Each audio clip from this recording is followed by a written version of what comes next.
नमो अर्हन्तारं नमो सिद्धारं नमो वार्याणं नमो वज्रायाणं नमो लोये सवसाहुरं शुद्धात्मान्मनेकान्तं साधुमुत्तं मङ्गलं वन्दे सन्दष्टिसिद्ध्यर्थं सन्दष्ट्यर्थप्रकाशकं मङ्गलं भगवान् वीरो मङ्गलं गौतम गणे मङ्गलं कुन्दकुन्दाद्यो जैन धर्मोऽस्तु मङ्गलम् सर्वमङ्गलमाङ्गल्यं सर्वकल्याणकारकं प्रधानं सर्वधर्माणां जैनं जयतु शासनं समय सार जिंदाज हैं स्यादवाद जिनवें मुद्रा जिन निर्गंथता नमो करें सब चैन। ओम नमः।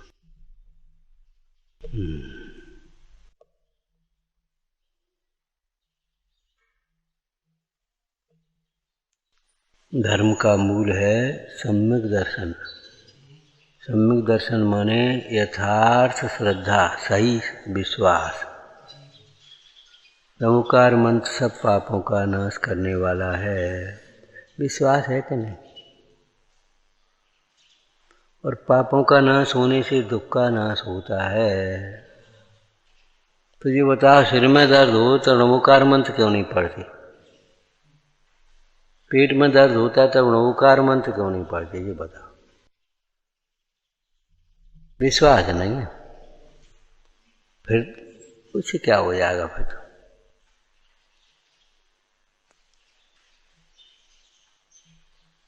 दवाई लाओ, कुछ दवाई लाओ। अरे भैया, पंच परमेष्ठी भगवान के स्मरण से उत्तम औषधि कौन है? तुम पद पंकज धूल प्रबल हैं, जो लावे निजंग सो निरोग शरीर लय छिन में हो या नहीं। माने हम कहते हैं लेकिन हमें स्वयं ही विश्वास नहीं आता। विचार करो, किसी को प्यास लगे तो कोई घी की तो याद नहीं करता, भैया घी ले आओ थोड़ा, क्योंकि जानता है घी से प्यास नहीं बुझेगी। अगर उस समय कोई और बात करे भी, भैया लड्डू खा लो, लड्डू वड्डू बाद में, तुम तो 2 गिलास पानी ला जा, 1 लोटा पानी ले आ। ये कौन बुलवा, ऐसा कौन कह रहा है? सबको छोड़ करके एकमात्र पानी पर उपयोग क्यों जा रहा है? कि अंतर में विश्वास है कि पानी से प्यास बुझेगी, जबकि ये भी सत्य है परमार्थ से कि पानी से प्यास नहीं बुझती। पानी से प्यास बुझने का तो निमित्त नैमित्तिक संबंध बन जाए पुण्य के उदय में, अलग बात है, लेकिन पानी से प्यास बुझने का कोई नियम नहीं है। एक दाह ज्वर होता है, प्यास बुझती ही नहीं, पानी पानी पानी पानी बुझती ही नहीं, प्यास बहुत लगती है। पेट प्रकोपित हो जाए, प्यास प्यास प्यास प्यास, कितना ही पानी पी लो, यही लगती है प्यास ही प्यास। ये तो वर्तमान के शरीर की अवस्था बता रहे हो। बाद बाकी विचार करो, इस जन्म में ही तुमने आज तक कितना पानी पिया, हिसाब लगाओ। एक दिन में कितना पानी पीते हो? हंसना नहीं, गंभीरता से बोलो। कम से कम 2-3 लीटर पानी पीते हो एक दिन में, नहाने आने में अलग बात है। अब आप एक दिन में, तो 1 महीने में कितना पानी हुआ? 2 लीटर से हिसाब लगाओ तो 60 लीटर हो गया। 1 साल में कितना हुआ?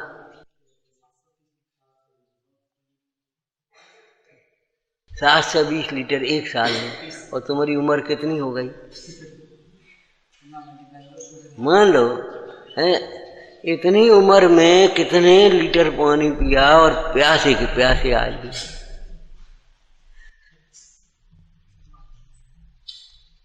एक हंसी की लाइन गांव में बोल देते थे, देखो, पेटों ने जग जीते, कोठा के कोठा रीते।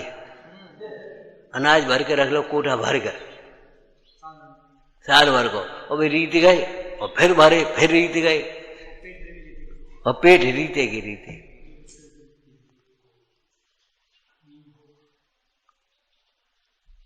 पानी पीते पीते किसकी प्यास बुझी है ये बता। आज तक किसी की बुझी हो तो बता। थोड़ी देर के लिए दब जाती है, फिर प्यास लग जाती। लेकिन एक ऐसा अमृत है जिसको पीते हुए प्यास बुझती है, और ऐसी बुझती है कि अनंत काल तक प्यास नहीं लगती। और वह है धर्मामृत, ज्ञानामृत।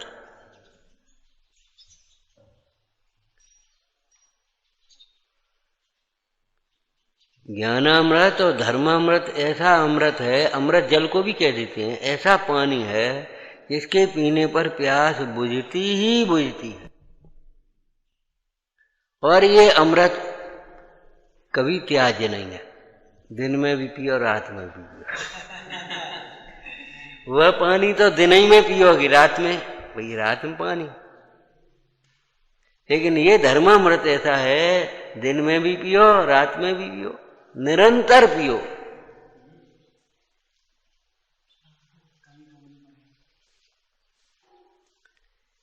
इसी धर्मामृत से तृप्त रहते हुए ज्ञानी जन श्रावक हों अथवा मुंडाए अनेकों उपवास कर लेते हैं। एक उपवास, 2 उपवास, 4 उपवास, 10 उपवास, 20 उपवास, 100 उपवास, कैसे कर लेते हैं।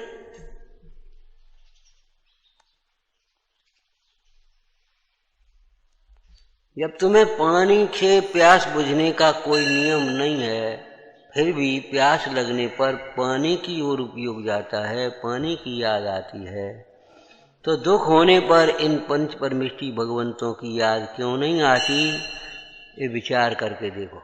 हमें खुद विश्वास नहीं।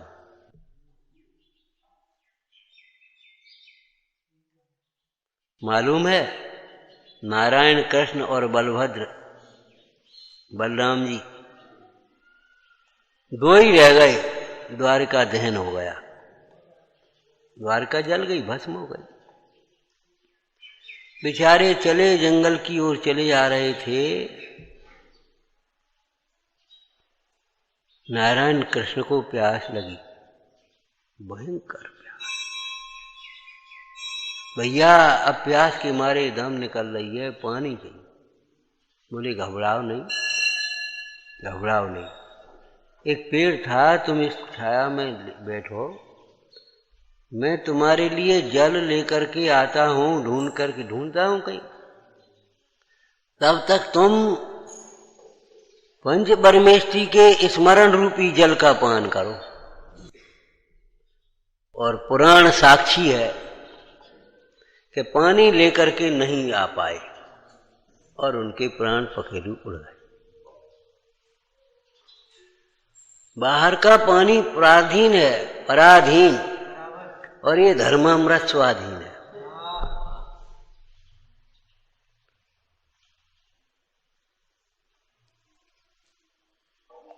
स्वाधीन सुख होता है, पराधीन दुख होता है। बोलो। तो धर्मामृत सुख रूप है, सुख का कारण है, और जल का पीना, प्यास लगने पर, भूख लगने पर भोजन का करना, ये पराधीन है। जरूरी नहीं है भोजन मिल जाए, पानी मिल जाए।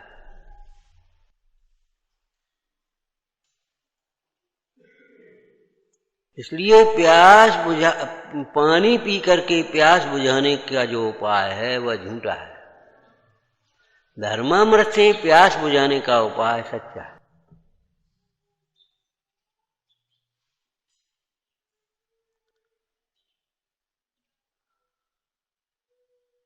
जब आप ये पढ़ते हैं, सुनते हैं कि नमोकार मंत्र से सब पापों का नाश होता है, तो ध्यान रखना, स्वार्थ बुद्धि से नमोकार मंत्र पढ़ने से काम नहीं चलेगा। क्योंकि स्वार्थ बुद्धि या भोगों की वांछा से नमोकार मंत्र का स्मरण करने पर भी पाप ही होता है। अभिप्राय तो खोटा है। एक सिपाही का रक्षा करने का भाव, सैनिक समझ लो। बंदूक चलाता है, सामने सैनिक नहीं मर पाता, या कोई आदमी बच जाता है या मर जाता है, उसको तो पाप नहीं लग रहा है, उसको वो तो हिंसक नहीं कहलाता, सजा नहीं होती इसे। और एक व्यक्ति किसी को मारने के अभिप्राय से गोली चलाता है और सामने वाला अपने आयु कर्म के उदय से बच जाता है, तो अभी उसे सजा होती, मारने का अभिप्राय।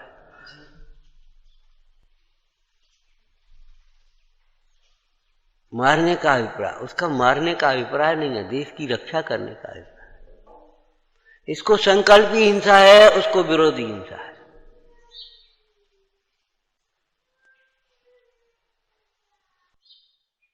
अहिंसा व्रत की कथा पढ़ो, अणुव्रत की।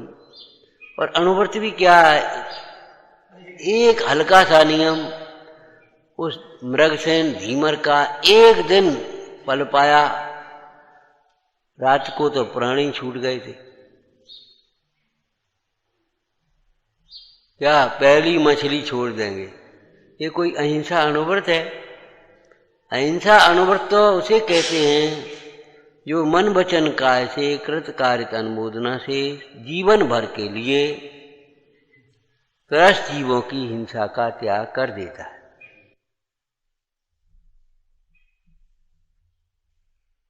उसका कोई अणुव्रत में अणुव्रत इतना अंश मात्र, और उसके फल से वह सेठ का पुत्र हुआ।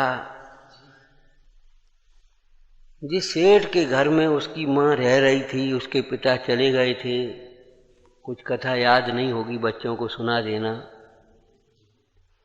एक धर्मात्मा सेठ था, उसके एक पुत्री थी, पुत्र गर्भ में था, अभी जन्म नहीं हुआ था। राजा ने उस पुत्री को देखा, विमोहित हो गया,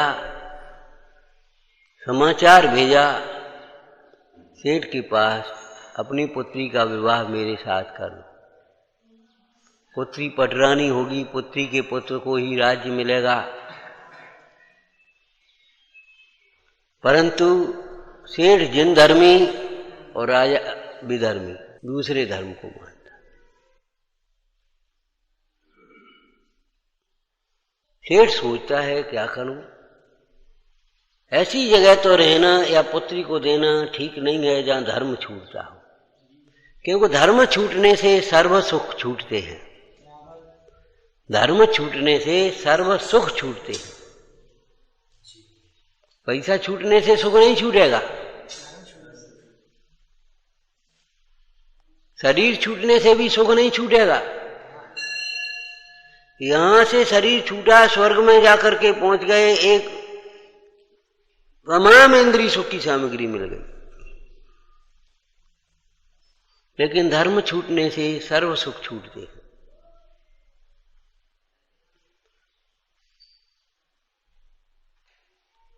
तब तो सेठानी पश्चाताप करती हुई बोली, हाय हाय, जरा से अविवेक के कारण क्या हो गया। एक ज्ञानी की विराधना, सारे लोगों के धर्म में अंतरा है, ज्ञान में अंतरा है, जरा सी विराधना, जरा सा बिना समझे सोचे कह दिया मिथ्या दोषारोपण। पंडित जी तो आए थे, और कौन आया था का, हम जे थोड़े कह रहे थे वे कड़ा ले गए, तो क्या कह रहे, और हम नहीं कहते तो क्या होता। माने जरा सा मिथ्या दोषारोपण का फल, सारा नगर धर्म लाभ से वंचित। जरा सा मिथ्या दोषारोपण का फल क्या हुआ, सारा नगर धर्म लाभ से वंचित। सेठ जी को कितना संताप, हाय हाय ये क्या हुआ, अज्ञान में। ध्यान रखना, कसायों का प्रारंभ अज्ञान में होता है और अंत पश्चाताप में होता है। चाहे वो क्रोध हो, चाहे मान हो, चाहे माया हो, चाहे लोभ हो। जहां जीव इनके वशीभूत हो गया, पाप बांधता है। जब जीव इनसे छूटता है, इनकी मंदता होती है, धर्म की पात्रता होती है, पुण्य बांधता है। और जब जीव इनसे रहित होता है, तब धर्म होता है, कसायों से रहित धर्म होता है। कि भाई कसायों के वशीभूत मत हो जाओ, इंद्रियों के वशीभूत मत हो जाओ। कसाय आएंगी, कोई बात नहीं, आने दो, लेकिन उनके ऊपर ज्ञान का अंकुश लगाओ, उनकी निंदा गढ़ा करो, उन कसायों को छोड़ने का उपाय करो। कसायों के वशीभूत मत हो जाओ, इनके बस पाप किए। और पाप से जीव दुखी होता है। ओंकार मंत्र के स्मरण से समस्त पापों का अभाव होता है। सोचो समझो विचार करो। विश्वास है, धर्म का पहला अंग है विश्वास। और सो भी हाँ अंधविश्वास नहीं, हाँ ठीक है ठीक है ठीक है, विनय कही थी। अरे चाहे किसी का विश्वास करने वाला जीव तो लौकिक में भी धोखा खाता है। चाहे किसी का विश्वास कर लिया, विनय कही थी, तुमने मान ली। गलती किन की? मानी कैसे तुमने? चाहे किसी की बात मानने लायक नहीं होती। कल दोपहर में कहा था ना, धर्म का अमूल अंग होता है अमूल्य दृष्टि। व्यवहार सम्यक तो है, कौन को हो सकता है? सम्यक का पात्र कौन है जो चाहे किसी की बातों में नहीं आता? भक्ति में ये भावना भाई है, और इस बात का संकल्प कर लेना चाहिए, बातों में जबकि मैं न आऊं, अब न धोखा खाऊंगा।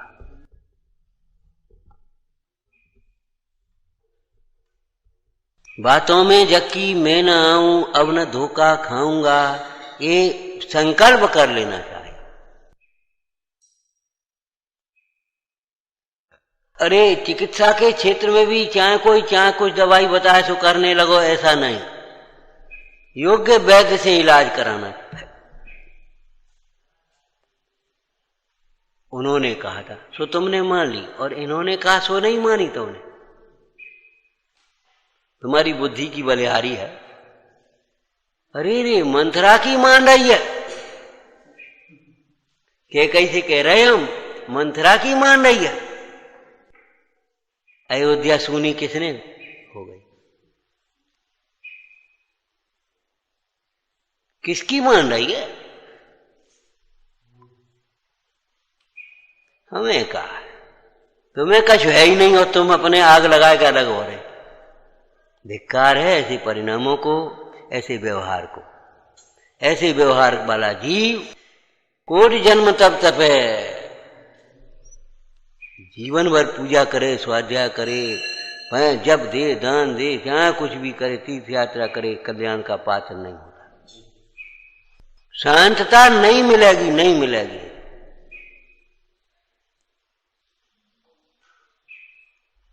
किसकी बातों में आ गया?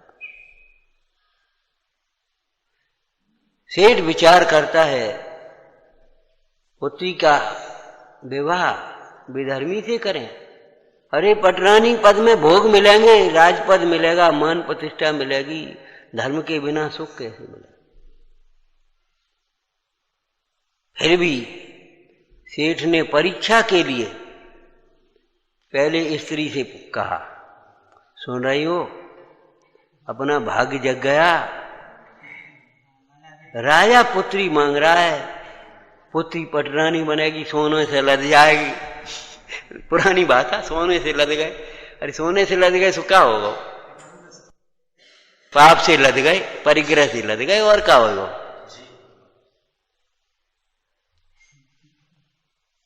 अरे परिग्रह पाप है कि धर्म है क्या पुण्य है? बता।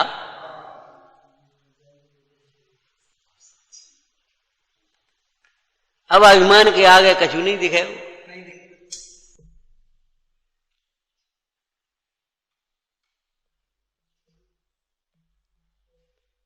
और अपन भी नगर सेठ की पदवी मिल जाएगी, सम्मान बढ़ेगा अपना। स्त्री धर्मात्मा कहती है तुम्हें हो का गो आज, कैसी बातें कर रहे हो। विधर्मी धर्म से रहित राजा के साथ तुम पुत्री का विवाह करना चाहते हो। पुत्री को का मरण श्रेष्ठ है, पुत्री को विधर्मी के साथ नहीं है। आज है कितनी दयनीय दशा है।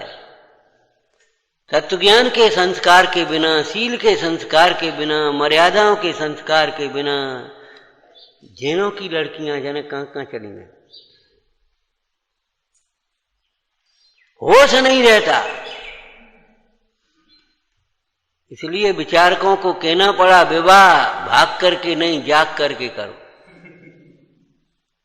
भगवमती जल्दी से विश्वास करने का ही तो फल है। फिर मीठे मीठे स्वप्न, मीठी मीठी बातन में आ गए, फिर जाके कंडा पाथन पर तब पतो परो दिखा बहु न मंदिर है न कछु यहाँ का है। उल्टा सीधा खाना पीना, उल्टा सीधा बोलना चालना, उल्टे सीधे व्यवहार। अरे रे प्रभु, समझना समझना। वर्तमान युग में कथा नहीं कही है, कथा के माध्यम से तत्वज्ञान दिया है, मोक्ष मार्ग में लगाया है। तुम कथा खाधा पाड़ी पढ़ लो, इतना काम नहीं चलेगा।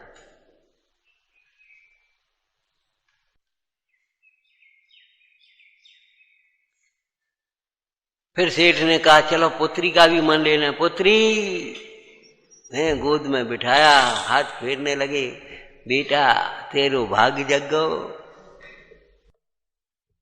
राजा विवाह करना। पिताजी आज आपको क्या हो गया, आप कैसी बातें कर रहे हो। हमें अंधकूप में पटक दो तो इतना दुख नहीं है, इतना धर्म ज्ञान से रहित, धर्म से रहित स्थान में भेजना। बेटी मैं परीक्षा ले रहा था, तुमसी पुत्री पाकर के धन्य हो गया। धर्मात्मा से ही तो, धर्म से जीवन की शोभा है, धर्मात्माओं से नगर की शोभा है। क्या कहा, धर्म से जीवन की शोभा है, धर्मात्मा से घर की शोभा है, नगर की शोभा है, राज्य की शोभा है। बच्चों की किताब में से बोलो ये लाइन, किसने किससे कहा था।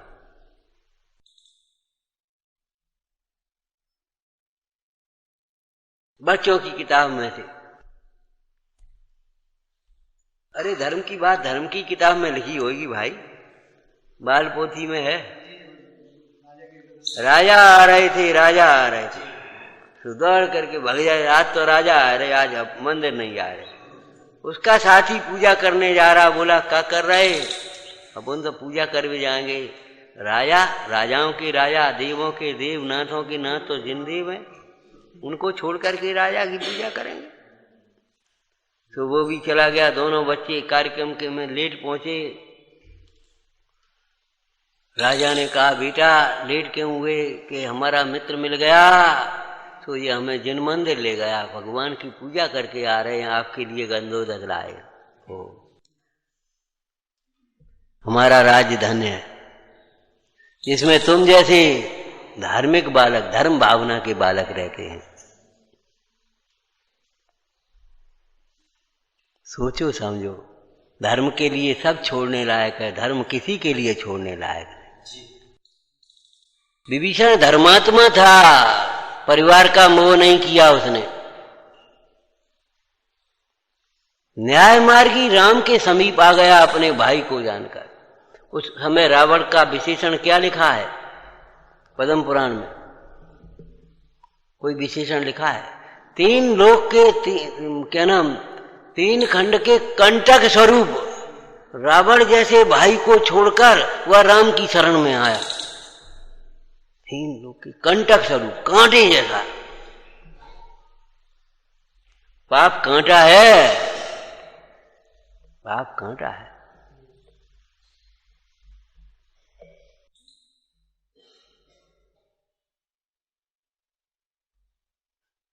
पुराने भजन याद है तुम्हें? कांटो लागो पाप कर्म को, धर्म की गैल चली नहीं जा। धर्म की गैल में नहीं चला जा रहा, पाप का कांटा लग गया। तुझे क्या हो गया भाई, सोच। कांटो लागो पाप कर्म को, धर्म की जेल चली नहीं जाए।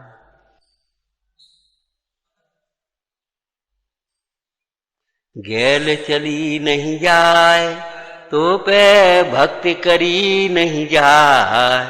कांटो लागो पाप कर्म को, तो पे भक्ति करी नहीं जाए। भगवान की भक्ति नहीं करा दे। बहुत से लोग भक्ति में ऐसे बैठ जाते मौन से, ऐसा लगता है जैसे कोई हम बहुत बड़े हो गए। अरे कैसी बातें करते थे, मुख से भक्ति का उच्चारण करना चाहिए। जहां बोलना चाहिए वहां बोलना, और जहां मौन रहना चाहिए वहां मौन रहना। मौन रहने की भी स्थान है, चाहे कहीं मौन नहीं रहना। अरे धर्म कार्यों में तो बिना कहे बोलना, पाप कार्य में पूछने पर भी मौन रह जाना, अनुमोदना भी नहीं करना चाहिए पाप की। धर्म कार्य की, पुण्य कार्य की तो अनुमोदना भी पुण्य रूप है। धर्म कार्य की भी अनुमोदना पुण्य रूप है और पुण्य कार्य की भी अनुमोदना पुण्य रूप है। भैया हो, पिता हो, पुत्र हो, भाई हो, बहन हो, पड़ोसी हो, तेरे दुख को बांटने में समर्थ नहीं होगा। मोह में मत नाचो, न्याय अन्याय का विचार करो। न्याय अन्याय का विचार नहीं है तो सम्यक्त की पात्रता नहीं है।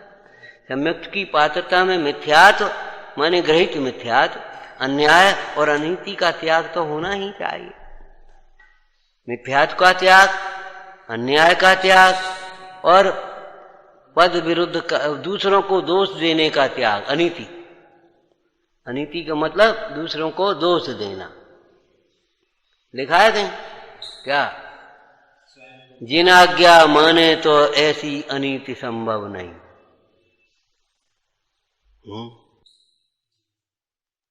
ये अनीति है। जिन आज्ञा माने तो ऐसी अनीति संभव नहीं। क्या अनीति?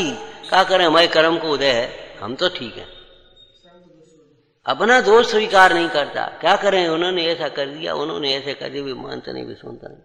तुम नहीं मानने के लिए स्वतंत्र हैं तो हम भी दृढ़ रहने के लिए स्वतंत्र हैं। ये तो धर्म का क्षेत्र है। लौकिक क्षेत्र में किसी नेता का नाम याद है? प्रधानमंत्री बना और थोड़े ही दिनों में, थोड़े ही दिन रहे प्रधानमंत्री। जब भी बच्चे थे, नाम आपसे पूछेंगे, बच्चे थे, एक बार शायद मामा के घर गए या चाचा थे, ध्यान नहीं रहा हमको, पढ़ना, कबूतर खाने का शौक, कबूतर पाले से, कबूतर पालना कहते हैं, मुर्गी पालन। पालते हो कि मारते हो? मत्स्य पालन, पालन है कि मारण है? पालन भी मारने के लिए है। देखो तो सही, पाप होगा कि पुण्य होगा? कि मत्स्य पालन, मुर्गी पालन, वही भगवान पालने के लिए तुम करेंगे। अगर पालने के लिए करते तो तुम धन्य हो जाते। हमारे देश की संस्कृति ऊपर को तुम्हारे ऊपर गौरव होता।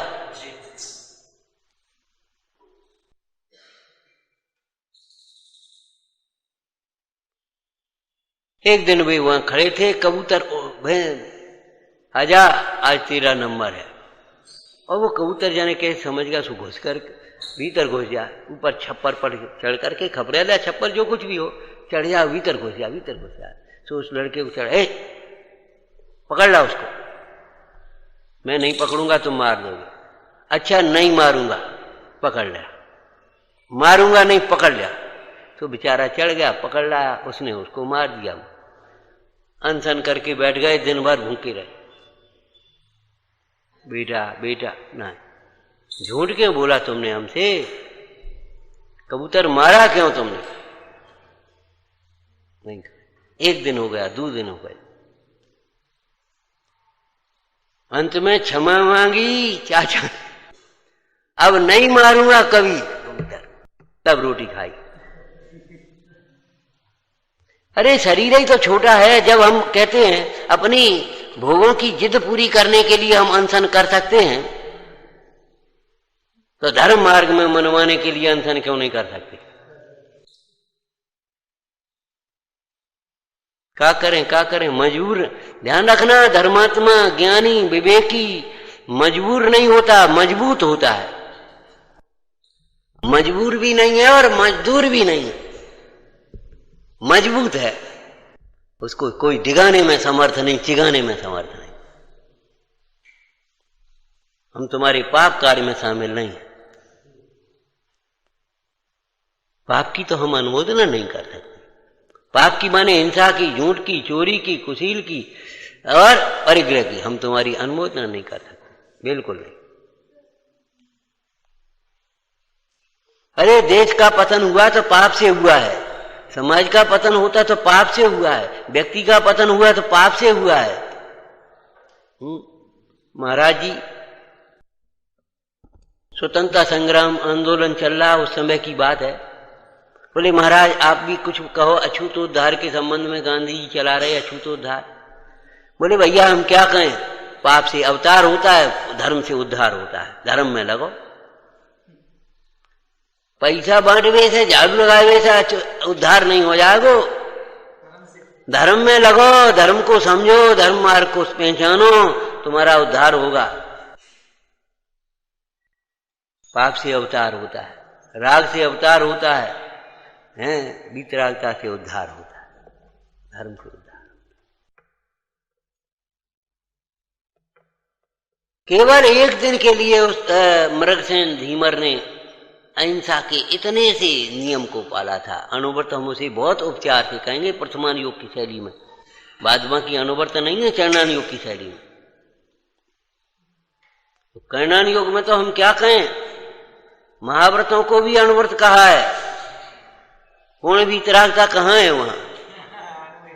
चरणान योग का अनुव्रत अलग है, प्रथमान योग का अनुव्रत बहुत छोटा हो गया। एक नियम हल्का सा लिया उसने, यमपाल चांडाल ने नियम कर दिया चतुर्दशी को फांसी नहीं लगाएंगे, तो अहिंसा अनुव्रत की कथा हो गई।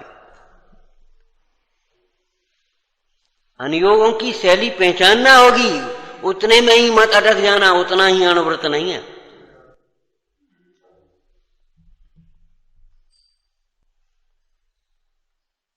और वही मछली 5 बार पड़ती रही जाल में दूर दूर जाने पर भी, और 5 बार वह नियम को नहीं तोड़ा, मछली को छोड़ दिया।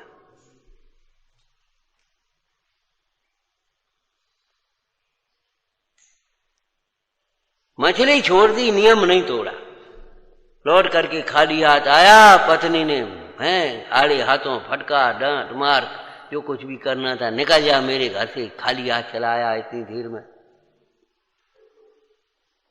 बेचारा चला गया। सोचने लगा, देखो रोज कमा करके लाए थे तो वही स्त्री आदर कर रही है, स्नेह कर रही है, और आज एक दिन सुनो तो सुनने को तैयार नहीं। मुंडाज के लिए जा, बेनी के पास जा, दे खवाएंगे, वहीं रहना तू।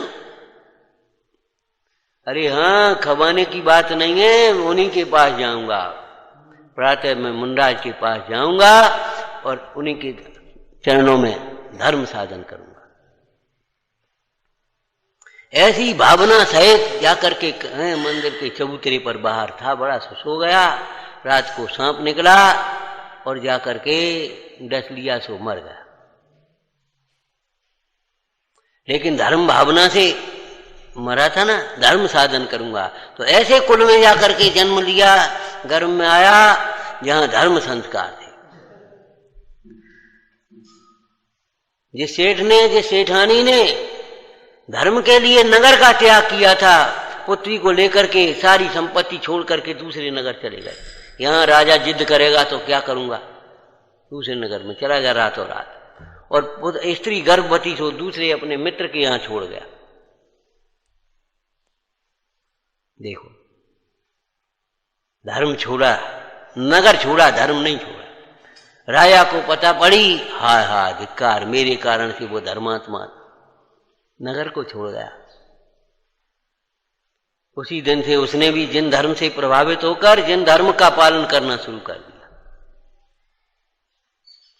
त्याग से प्रभावना होती है, धर्म के लिए त्याग करना सीखो। धर्म के लिए त्याग करना, पाप के लिए तो सब लोग त्याग कर ही रहे हैं, भोगों के लिए तो त्याग करते ही हैं। धर्म के नाम के लिए त्याग करेंगे, भोगों के लिए त्याग करेंगे, परलोक के लिए त्याग करेंगे, भय से त्याग करेंगे, लेकिन धर्म के लिए त्याग करना सीखो। वह सेठ का पुत्र गर्भ में था, जन्म हो गया, नहीं जन्म नहीं हुआ अभी। उस गुणपाल सेठ के यहां एक मुंडाज आए, आहार हुआ या निकल रहे थे। मुंडाज ने देखा उस स्त्री को, तो दूसरे मुंडाज से कहे देखो इसकी मुद्रा कैसी उदासीन हो रही है, क्या हो रही है? कि कुछ नहीं, इसके घर में बहुत धर्मात्मा बालक आया है और ये गुणपाल सेठ की संपत्ति का स्वामी भी बनेगा और नगर का भी राजा बनेगा। इतना भाग्यवान पुत्र इसके गर्भ में आया है। और गुणपाल सेठ ने सोचा, सुना के पसीना छूट गया, मरे हमारी संपत्ति का स्वामी ये बनेगा, हम बनन देंगे तब ना। जैसे ही जन्म हुआ चंडाल को दे दिया संपत्ति के मोह से। हमने आपको एक नियम दिया, अचेतन की तुलना में चेतन को प्रमुखता देना, लेकिन अचेतन को प्रमुखता मत देना कभी चेतन के लिए। अचेतन संपदा के लिए चेतन का अनादर मत करना, कभी मत करना। चंडाल को दे दिया, लेकिन जिसकी आयु है उसको क्या कौन मारेगा? चंडाल ले गया, सोचने लगा कितना सुंदर प्यारा प्यारा बालक है, इसको मैं अपने हाथ से काहे को मारूं, छोड़े देता हूं, ये बालू में अपने आप मर जाएगा। हम नहीं मारते, अपने हाथ से हम नहीं मारे। और वह बालू में छोड़ करके चला गया। वह बालक खेल रहा था, उधर से उस सेठ के बहन बेनोई आ रहे थे उधर से। सो देखा क्या कैसा सुंदर प्यारा बालक है, और बालक था नहीं, सो गोद में ले लिया। जा करके पुत्र जन्म की घोषणा कर दी। गुड़ गर्भ था, पुत्र गर्भ की घोषणा। वो सेठ भी पहुंचा, उसने देखा, ओ जी तो वही बालक, मारना है इसको। इसका नाम कठोरता होती है परिणामों की, अहंकार और लोभ बुद्धि। मारना तो है ही। फिर का बड़ी खुशी से ऊपर नाटक से बोला, खुशी का नाटक करते हुए, हमारी बहन के बहुत दिनों बाद पुत्र हुआ है और यहाँ तो उत्सव मनाया, मैं घर जाऊंगा और दिखाऊंगा लोगों को कैसे काय के लिए संपदा होती है, बड़ा उत्सव करूंगा, ये करूंगा वो करूंगा। गया भैया, भाई के यहाँ बहन को कौन मने करेगा।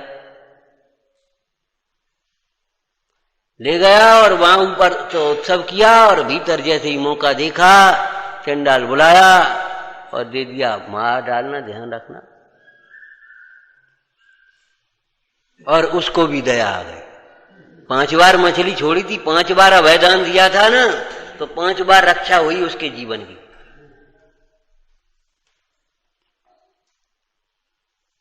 जो जिसको बचाता है वह स्वयं को ही बचाता है, स्वयं की तो रक्षा हुई 5 बार।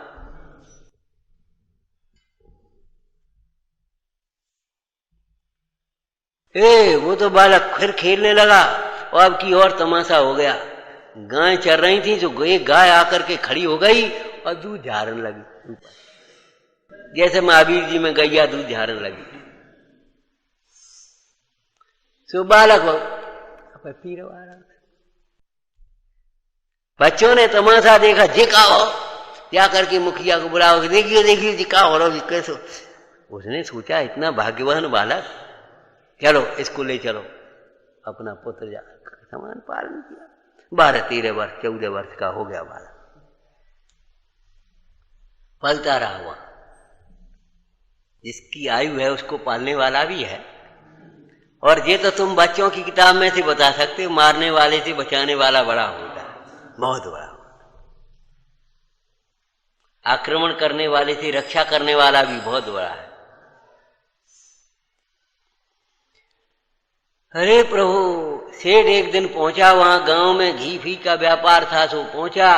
उसने हिसाब किताब, उन्हें ये बालक कहां से आ गया, मरे तुम्हारा। हाँ देखो कैसा है जी, वो बच जाता बेर बेर, अब की देखता हूँ कैसे बचेगा। तो बोला पिताजी से, उसके मुखिया से, एक काम करो, हम घर, हम इस लड़के को जरा घर भेज दो, पत्र लेकर के, हमें जरूरी काम है, हम यहाँ थोड़ा सा।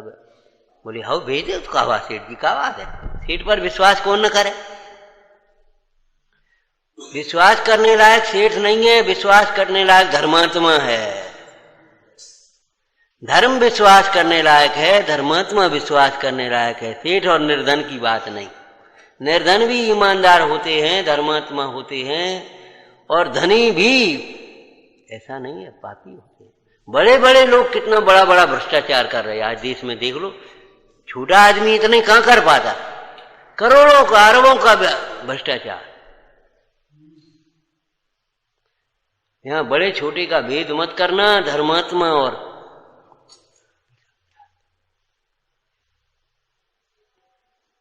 भेज दिया, पत्र लिख दिया, मैं इस लड़के को भेज रहा हूं और क्या करूं भैया बेटा, अब देखते ही मार जाना, कोई लिहाज मत करना, इंतजार नहीं करना, देखते ही मार। वो बच्चा बेचारा चला चला जा रहा, थक गया, सो गया नगर के पास पेड़ के नीचे। और वह मछली जो वेश्या बन गई थी वहां निकली, उधर से स्त्री बन गई थी, उधर से निकली।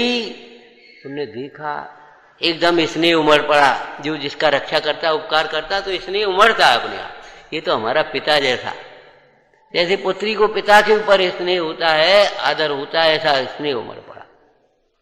रक्षा करने वाला पिता ही होता है। उसने बैठ करके हवा करने लगी, उसको पसीना आ गया, पसीना पहुंच दिया। उसकी निगाह गई, ये चिट्ठी कहां थी, खोल करके पढ़ ली। भवितव्य के अनुसार बुद्धि होती है, निमित्त बनते हैं। हम आपसे कहें, परसों कह रहे थे हम कुछ नहीं कर सकते, तुमको लगता है हम ज्यादा कर लेंगे, ज्यादा कर लेंगे, ज्यादा समझा देंगे, तुम भाई तुम जानो।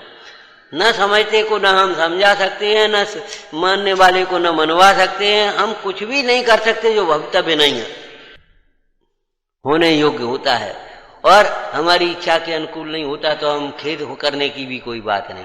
भवितव्य है, कोई बात नहीं। जिन्हें दुखी नहीं होना हो, उन्हें भवितव्य को स्वीकार कर लेना चाहिए सहज भाव से।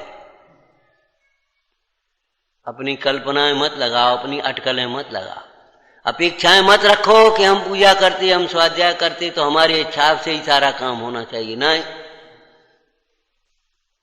नहीं। उसने पत्र देखा और पढ़ा, हो सेठ को भी जानती थी, उसी नगर की थी। उसने झट से वो पत्र की जगह दूसरा पत्र लिखा, बेटा महाभाग्य से अपने को ऐसा वर मिला है, मेरे आने का इंतजार मत करना, आज से बढ़िया मुहूर्त नहीं है, तुम तो बहन की शादी कर देना इसके साथ। अब बोलो क्या करें, किसका दोष है, किसका गुण है। निमित्तों से कार्य नहीं होते, होते हुए कार्य में निमित्त होते हैं। वो स्त्री इसलिए नहीं आई थी कि हम इसकी रक्षा करेंगे, अचानक निमित्त बन गया था। वो सेठ इसलिए नहीं गया था कि वहां उसको लड़का मिल जाएगा, उसको मारने के लिए भेजेंगे, लेकिन योग है साहब, भवितव्य निश्चित है।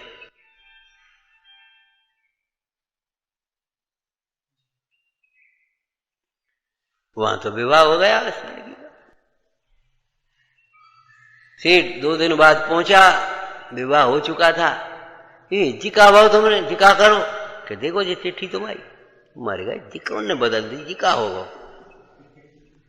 उन्होंने, और कौन ने बदले वो, और कौन ने बदले,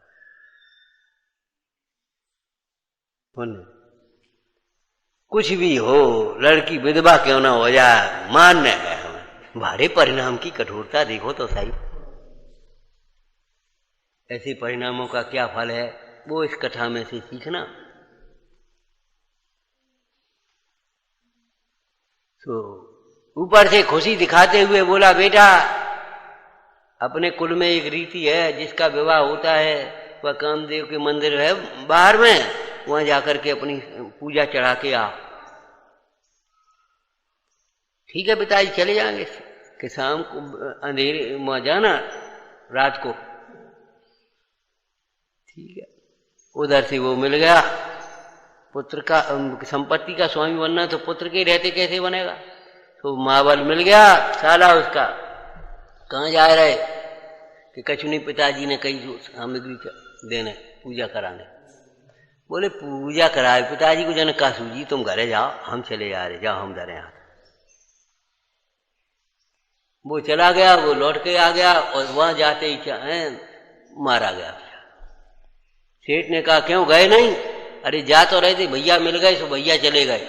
भैया चले गए, दौड़ करके गया, देखा तो काम खत्म। भाई संपत्ति मिलना है तो उसका निमित्त भी तो बनना है। धिक्कार है इन कसायों को, धिक्कार है इन कसायों को। और तो भी सोचता है अब भी बच गया, अब देखता हूं मारूंगा। तो स्त्री से कहा मैंने तो 4 बार मारने की कोशिश करी और ये बच गया, अब तुम्हारा नंबर है। काय को ऐसे क्या कर रहे? अब अपने को रहेगा, लड़की विधवा हो जाएगी, लड़का रहा नहीं। अब बोलो काय को ये कसा कर रहे हो? अच्छा तू भी ऐसे बोलती है, करना पड़ेगा तुझे, ऐसा करना। ठीक है भैया, अब क्या करे बेचारी, वो भी भवितव्य के अनुसार बुद्धि हो गई उसकी, नहीं तो कह देती हम नहीं मारेंगे जाओ। लेकिन क्या करे, वो तो सेठ को मरना था ना। अब सेठ के मरने का नंबर आ गया ना। लड्डू बनाए 2 तरह के, एक चिकने चिपड़े बढ़िया से दिखने में और भीतर जहरीले। ये विषय भोग ऐसे ही हैं, दिखने में चिकने चिपड़े हैं और भीतर जहरीले हैं। और एक रूखे से लड्डू बना करके धर दिए लड़की से। अब सोचा अपन को मारने का भाव नहीं कि हम कैसे मारें, क्या करें, और जी मानते नहीं, सुनते नहीं हमारी। लड़की से कह दिया हाँ पिताजी और सो भोजन करा देना, लड्डू बना के दे सो दे दिए। अब लड़की पिताजी और पुत्र दोनों वो दामाद दोनों के दोनों संग ही आ गए और संग भोजन करने बैठे। उसने डिब्बा खोला लड्डुओं का, 2 तरह के लड्डू। अब वो लड़की सोच रही है अगर चिकने लड्डू पति को रखते हैं तो पिता सोचेगा देखो विवाह होते ही निगाह बदल गई। तो चिकने चिकने अच्छे लड्डू तो पति को, पिता को, और वे रूखे से लड्डू भी न देते। वे खा के अपने उठ के चले गए और उनको जहर चढ़ने लगा। सेठानी आई, ये क्या हुआ? ओहो प्राण उड़ गए बताओ, क्या हुआ? हाय हाय, हमने कितनी समझाई, नहीं मानी तो नहीं मानी। जन्म से अंत तक की कथा कह गई पूरी की पूरी अपने मुंह में। माने 10 लोगों ने सुन ली, गवाह हो गई। कहने का मतलब गवाही दे दी ना, ऐसे कोई दोष न रहे लड़की के प्रति, लड़की को कोई दोष न लगा पाए। गवाह हो गई, अपने मुंह से पूरी कथा कही। और बेटा तू भाग्यवान है, सुखी रहना। और स्वयं लड्डू खा करके वहां। अब सेठ की संपत्ति का स्वामी बनना ही है। लोग इकट्ठे हो गए, सबने सुना बड़ा भाग्यवान, बड़ा भाग्यवान। हल्ला मच गया, हल्ला मच गया। सो राजा भी आया, उसने कहा अरे है कौन? गुणपाल सेठ का पुत्र। गुणपाल नाम था, कोई और नाम भूल जाते हम दोनों। एक श्रीदत्त था, एक गुणपाल, उनका पुत्र। अरे बड़ा था बेटा, तू धर्मात्मा।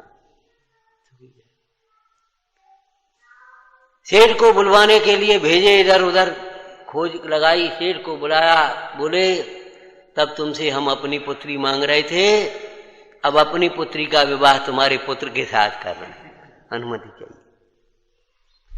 बोले सेठ जिन धर्म को अंगीकार करो। मैंने बोले उसी दिन जिस दिन से तुम गए उसी दिन जिन धर्म पाल रहे, कि पालना अलग है, श्रावक दीक्षा लेना अलग बात।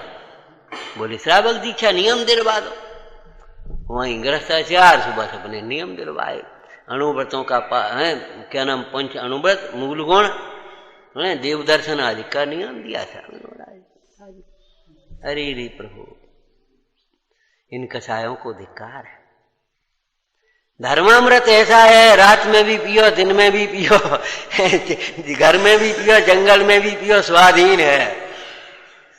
ये जल से प्यास नहीं बुझेगी भाई। तो विश्वास करो भाई। नमोकार मंत्र से पापों का नाश होता है और पापों के नाश से दुख का नाश होता है। इसलिए किसी भी दुख के प्रसंग में, दुख के अभाव के लिए अपने चित्त को भटकाओ मत। क्या कहा? बोलो। रुक गया। हाँ बोलो पूरी है। भटकाओ मत। पंच परमेष्टि की शरण, पंच परमेष्टि का। लेकिन केवल स्वार्थ से रमोहंतान में ऐसे मत सोच लेना और सोच लेना सब संकट दूर हो गए, ऐसा मत सोचना। पापों का नाश माने विकल्पों का नाश, मोह राग द्वेष का नाश, दुख का नाश।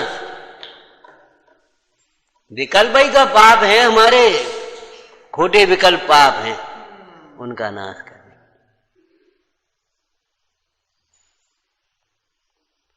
निष्काम भाव से, शरीर से, संयोगों से, उस दुख के प्रसंग से उपयोग को हटा करके पंच परमेष्टि भगवंतों में अपना उपयोग लगाना, उनके आकार का अवलोकन करना। देखो कैसी निर्मम दशा, शरीर पर दृष्टि नहीं है इनकी। जिस मुद्रा को देख करके वह कामी वीतरागी हो गया, निर्गन दीक्षा अंगीकार कर ली उस राजकुमार ने।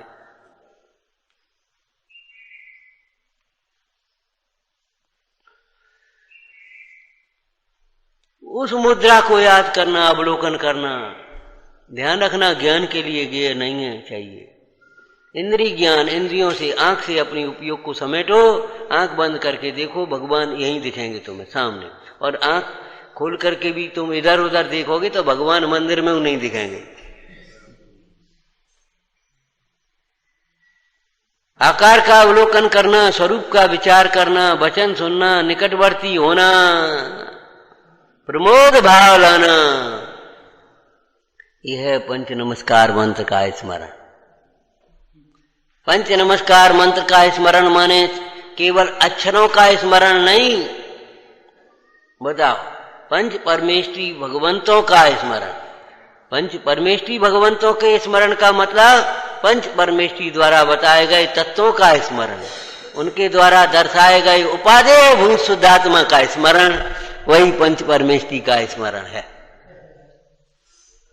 विचारना, हमने सुनी, तुमने कही है, तुमने सुनी, तुमने कही, इनने सुनी, नहीं नहीं, ये निकाल देने लायक, भूल जाने लायक बात नहीं है, ये विश्वास करने लायक बात। श्रद्धा रखना अपने जीवन में पंच पर, लेकिन सम्यक दर्शन माने अंधश्रद्धा नहीं कि हम नमोकार मंत्र पढ़े सो हमारी आंख ठीक हो जाएगी, नमोकार मंत्र से कहें श्रद्धा दूर हो जाएगो, नमोकार मंत्र पढ़े सो हमें रोटी मिल जाएगी, नमोकार मंत्र पढ़े सो हमें पैसा मिल जाएगो, नमोकार मंत्र पढ़े सो पास हो जाएंगे। पढ़वे लिखवे की जरूरत नहीं। ऐसा उल्टा अर्थ मत कर लेना, उल्टा अर्थ मत कर लेना। नमोकार मंत्र पढ़ने पर भी जो होने योग्य है वही होगा, लेकिन नमोकार मंत्र के श्रद्धालु सम्यक दृष्टि धर्मात्मा जीव को दुख नहीं होगा। बस जो होना है सो ही होगा। देख आयु पूरी हो गई तो मरण होगा, असाधा का उदय हुआ तो रोग होगा, अंतराय का उदय है तो रोटी नहीं मिलेगी, ये सब होगा, लेकिन दुख नहीं होगा तुम्हें, घबराओ मत। इसलिए पंच नमस्कार मंत्र की श्रद्धा करना। पंच नमस्कार मंत्र की श्रद्धा, परमार्थ श्रद्धा तो स्वानुभव में होती है। क्या कहा? परमार्थ श्रद्धा तो स्वानुभव में होती है, और व्यवहार श्रद्धा जिनवाणी का अभ्यास करने पर उनका स्वरूप समझ में आ जाए तब होती है। जिनवाणी के अभ्यास के बिना, स्वरूप को समझ में आए बिना, न व्यवहार श्रद्धा है न परमार्थ श्रद्धा, अंधश्रद्धा है, देखा देखी की। अंधश्रद्धा का मार्ग नहीं है, सम्यक श्रद्धा का मार्ग। अंधश्रद्धा, अंधविश्वास तो लौकिक में बहुत बुरा शब्द माना जाता है, और आत्मविश्वास एक अच्छा शब्द माना जाता है। आत्मविश्वास लेकिन सम्यक दर्शन तो इन सब से उत्कृष्ट परे है विचारना। हे जिन वाणी भारती तो ही जपो दिन रैन, जो तेरी शरणा गहे सो पावे सुख चैन। वाणी के जानते सूझे लो कालो, तो वाणी मस्तक नमो सदा देत हूँ धो।